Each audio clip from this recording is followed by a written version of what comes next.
When we think of Doctor in the House, we remember the mischievous young doctors and the laughter they brought to our screens. But behind those roles were lives filled with struggles few fans ever knew about.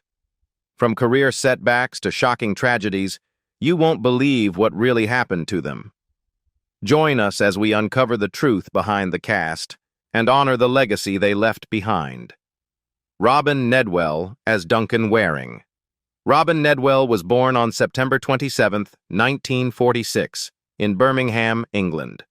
At 23 years old, he played Duncan Waring, the lively, mischievous medical student in Doctor in the House.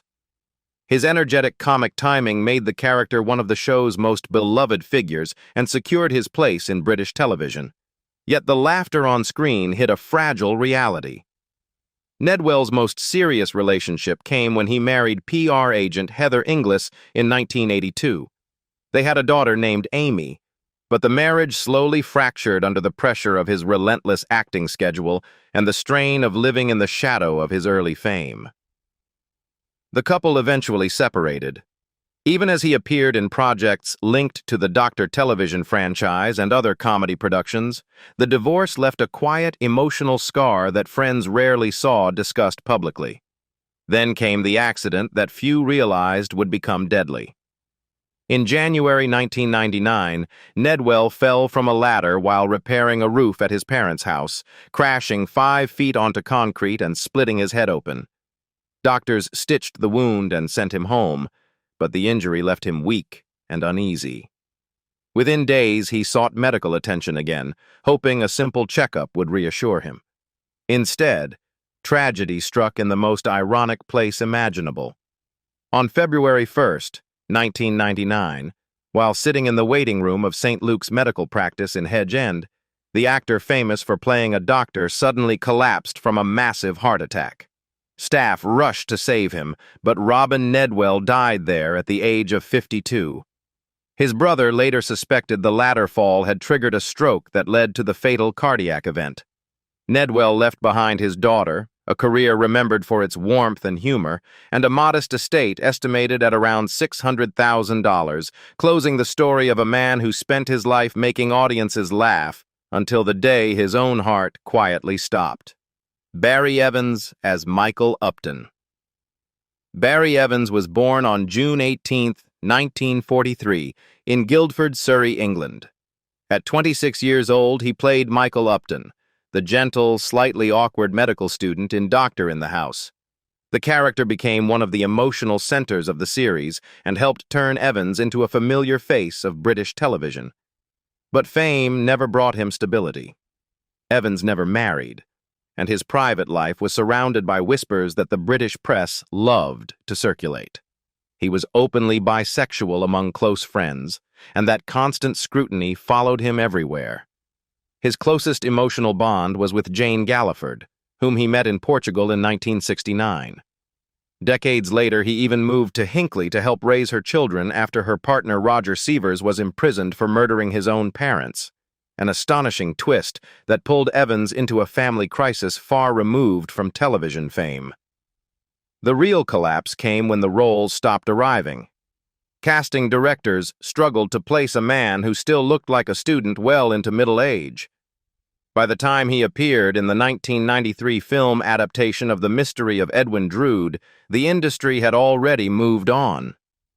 Work disappeared, debts mounted, and the once popular television actor quietly began driving a minicab in Leicestershire just to survive. The contrast between past fame and present reality became painfully clear.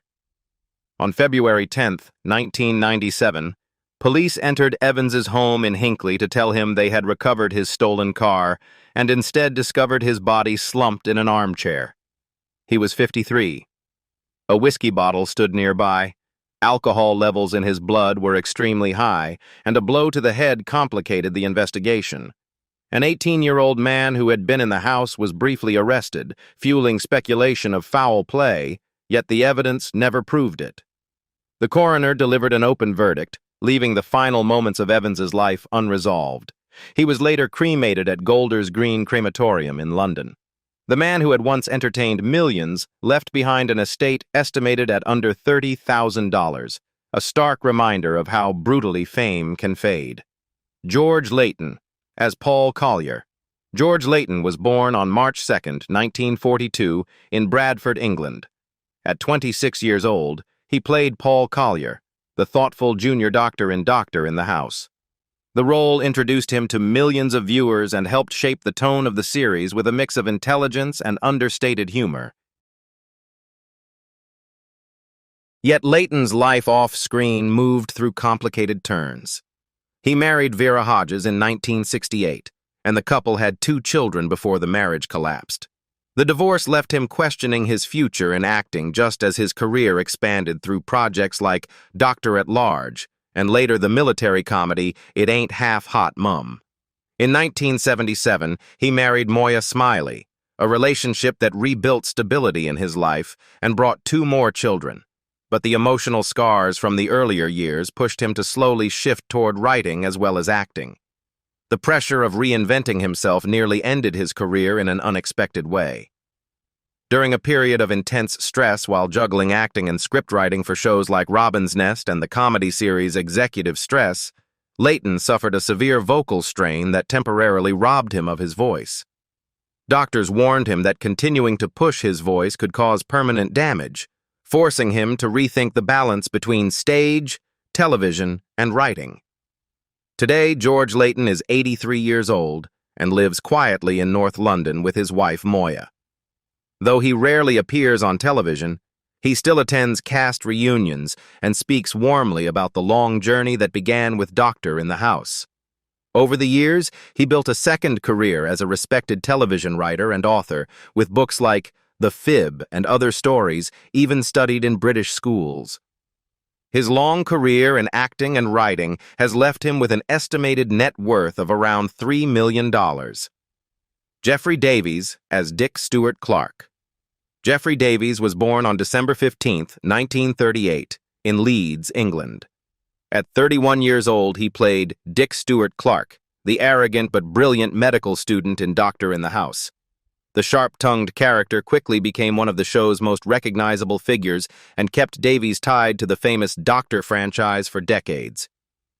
But the story behind that long success was quieter and far more human. In 1962, he married Anne Wheeler Davies, a relationship that lasted more than 60 years in an industry where marriages often collapse. While audiences watched him appear again and again as Stewart Clark in sequels like Doctor at Large and Doctor in Charge, Davies spent most of his life away from the spotlight with Anne and their daughter Emma Davies, who later became an actress herself. The family kept their life deliberately private, avoiding the chaos that often surrounded television fame. Age eventually brought the battles that no script could soften. Davies loved the theater far more than television, and continued performing in stage productions such as The Ghost Train and touring shows like Doctor in Love. But in later years, severe joint pain and worsening eyesight began to take their toll. Standing under stage lights became harder, scripts were more difficult to read, and the actor who had once toured Australia, New Zealand, and the Far East slowly withdrew from the stage he loved most. Jeffrey Davies died on July 13, 2023, at the age of 84. His wife Anne remained by his side until the end, closing a marriage that had lasted a lifetime. His career left behind a respected legacy in British television and theater, along with an estimated net worth of around $1.5 million, a modest but dignified reflection of a life devoted to acting. Ernest Clark as Professor Geoffrey Loftus. Ernest Clark was born on February 12, 1912, in Maida Vale, London, England. At 57 years old, he played Professor Geoffrey Loftus, the intimidating and sharp-tongued medical professor in Doctor in the House. The character's iron discipline and explosive temper gave the series its authority figure and became one of its most memorable elements. But the stern authority audiences saw on screen was not entirely fictional. During World War II, he served as an Army intelligence officer and was awarded the Military Cross. His intense dedication to theater and film, appearing in productions such as Witness for the Prosecution and the classic war film The Dam Busters, came at a cost. Clark married 3 times, and his first 2 marriages collapsed under the strain of constant touring and a career that rarely allowed him to stay home. His final marriage brought a calmer chapter. In 1972, he married Julia Lockwood, daughter of British film star Margaret Lockwood, and the relationship endured until his death. Yet even as he continued working on stage and television, including roles in series such as All Gas and Gators, Clark's health gradually weakened. In his later years, he struggled with progressive heart failure, a condition that slowly limited his once tireless energy. Ernest Clark died peacefully on November 11, 1994, in Hinton, St. George, Somerset, at the age of 82 after a prolonged battle with heart disease. His estate was estimated at around $1.2 million, a modest but fitting legacy for an actor whose commanding presence had once dominated the classrooms of Doctor in the House. Martin Shaw as Hugh Evans. Martin Shaw was born on January 21, 1945 in Birmingham, England. At 24 years old, he played Hugh Evans, a young Welsh medical student in Doctor in the House. Though his role in the series was brief, it helped introduce him to television audiences before he later rose to national fame in dramas such as The Professionals and Judge John Deed. But Shaw's career success often came with turbulent personal relationships. He married Jill Allen in 1968, and the couple had 3 children, Luke, Sophie, and Joe, but the marriage eventually ended in divorce. His second marriage to Mary Mansfield also collapsed, followed by a third marriage to Vicky Kim, which later ended as well. During those years, Shaw was building his reputation through major roles, including the action series The Professionals. This show ironically made him famous despite his own outspoken criticism of its violent tone. The combination of career pressure and constant public scrutiny created deep personal tension. Health scares forced Shaw to rethink everything. In the 1980s, he was heavily drinking and smoking, habits that nearly destroyed his health. After a violent mugging left him with a scar across his cheek and a serious wake-up call about his lifestyle, he abandoned alcohol entirely. Years later, in 2010, he collapsed on stage during a performance of A Country Girl after suffering cracked ribs and a severe chest infection, a moment that again reminded him how fragile the body can be. Shaw responded by embracing vegetarianism and a strict spiritual lifestyle rooted in the Sant Mat faith. Today, Martin Shaw is 81 years old and lives quietly in Norfolk, England. He also dedicates much of his time to animal welfare activism, supporting organizations like Hillside Animal Sanctuary. After decades in the industry, Shaw's career has brought him an estimated net worth of about $6 million, the reward of a life that survived both personal turmoil and serious health scares. Ralph Michael as the Dean. Ralph Michael was born on September 26, 1907, in London, England. At 62 years old, he played the Dean, the stern academic authority in Doctor in the House. His commanding presence gave the series an unmistakable sense of old-school British authority and reflected decades of classical stage experience. Behind that authority lay a life shaped by dramatic personal choices. Michael married the celebrated actress Faye Compton, but the marriage collapsed after his affair with film star Patricia Rock, a scandal that ended in divorce in 1946. The controversy followed him through theater circles for years. He later found stability when he married actress Joyce Heron in 1947, a partnership that endured for more than 3 decades until her death in 1980. As the decades passed, Michael watched the industry he loved transform around him. The classical stage traditions that had shaped his career were slowly pushed aside by a more commercial television culture. Still, he continued working steadily in television series such as Bergerac, Miss Marple, and Jeeves and Wooster, proving that the old theatrical discipline still had a place on screen. Age eventually weakened his health, and respiratory problems gradually limited his ability to perform. Ralph Michael died on November 9, 1994, at the age of 87 after declining health linked to respiratory failure and the frailty of old age. His estate was estimated at around $1.8 million, closing the long life of a performer who had witnessed and survived nearly every transformation of 20th century British theater and television. Jonathan Lynn as Danny Hooley. Jonathan Lynn was born on April 3, 1943, in Bath, Somerset, England. At 27 years old, he played Danny Hooley, the slightly clueless medical student in Doctor in the House. The role added light comic chaos to the series and quietly introduced a performer who would later reshape comedy far beyond British television. Yet Lynn's real ambition was never just acting. He married Canadian actress Rita Markellis in 1967, and while appearing in television comedies, he quietly fought a different battle. In the industry, he was often dismissed as the funny actor, even as he began shaping sharp political satire like Yes, Minister and Yes, Prime Minister.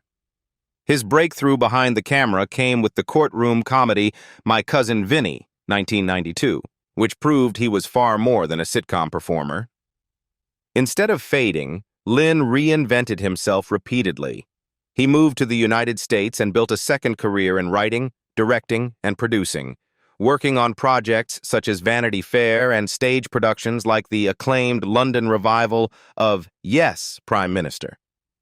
In 2011, he even turned his experience into the book Comedy Rules, revealing how decades in entertainment had taught him the brutal mechanics behind laughter and success. The former sitcom actor had quietly become one of the sharpest comedy minds in modern entertainment.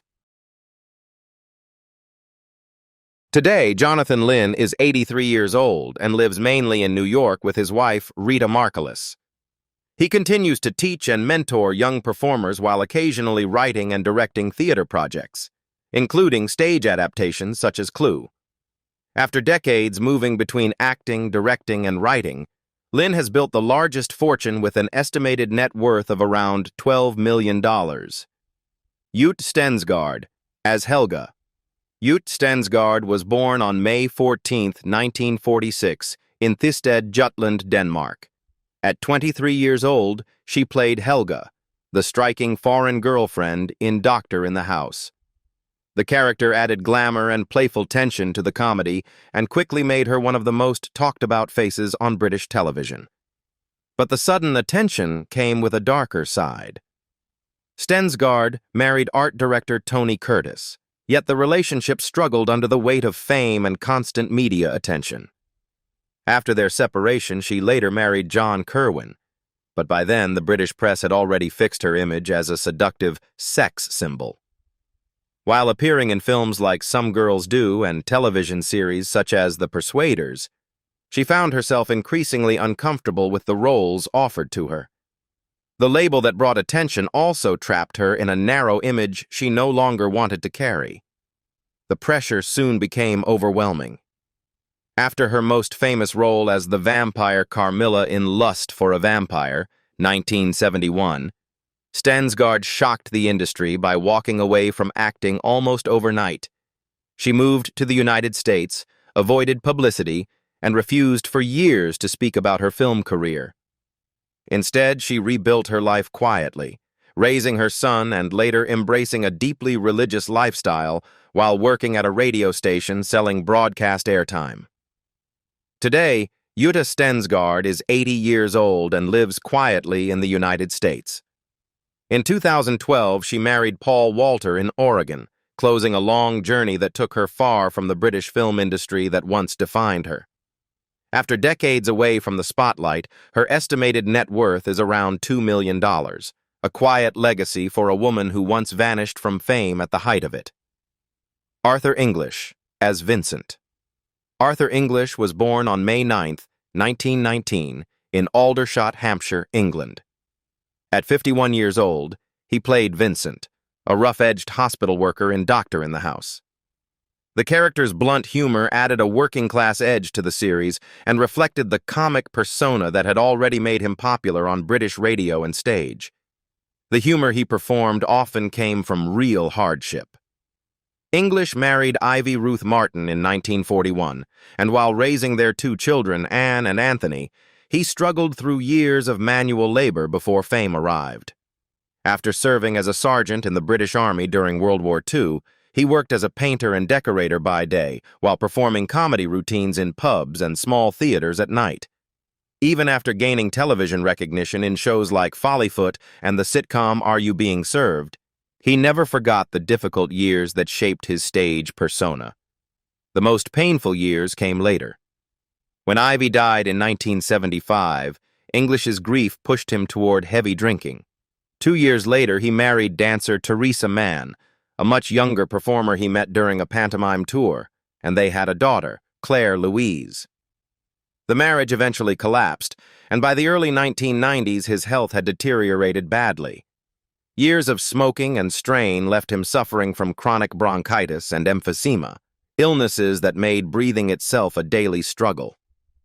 Arthur English died on April 16, 1995, at Frimley Park Hospital in Surrey, aged 75, after complications related to emphysema.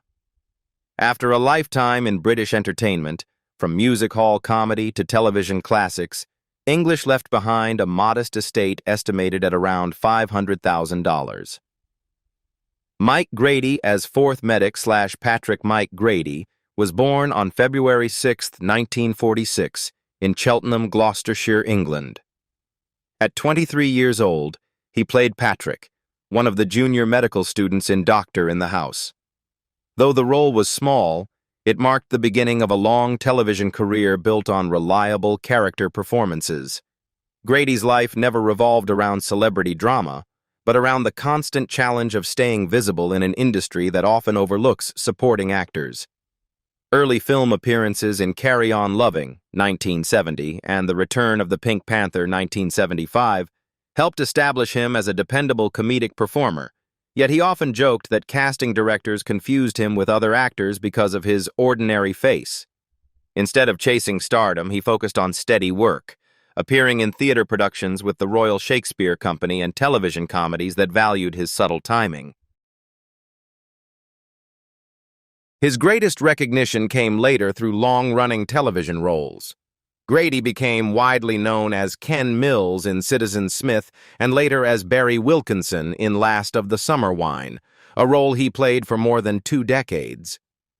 During that time, he also appeared in productions like Britannia Hospital and the blockbuster film Sherlock Holmes, A Game of Shadows, 2011.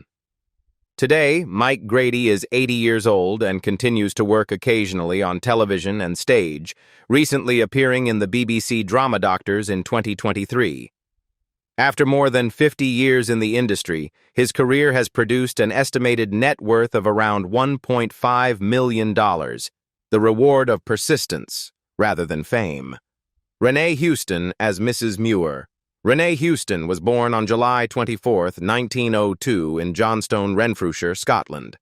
At 67 years old, she played Mrs. Muir, the sharp-tongued matronly figure in Doctor in the House. Her fearless comic style brought authority and biting humor to the series, reflecting a career that had begun decades earlier in British music halls. Houston's personal life was far less stable than her confident screen persona suggested. She married George Balhary in the 1920s, but the relationship ended in divorce as her touring career with the famous Houston Sisters Act dominated her life. Her second marriage to actor Patrick Ahern also collapsed, despite the couple having 2 children. In 1948, she married actor Donald Stewart, hoping for stability, and the pair performed together on stage for years, including revue productions and comedy tours that kept Houston constantly working. But the relentless work was also an escape from private pain. After Stewart died in 1966, Houston threw herself even deeper into acting, appearing in films like Repulsion and the comedy Carry On at Your Convenience, while publishing her memoir, Don't Fence Me In.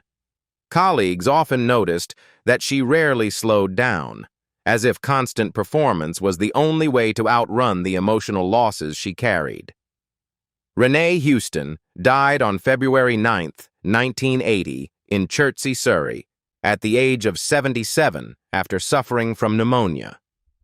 By the time of her death, the fiercely outspoken comedian had built a legacy across theater, radio, film, and television, leaving behind an estate estimated at around $400,000, along with the memory of a performer who refused to be silenced, on stage or in life. Kirsten Lindholm.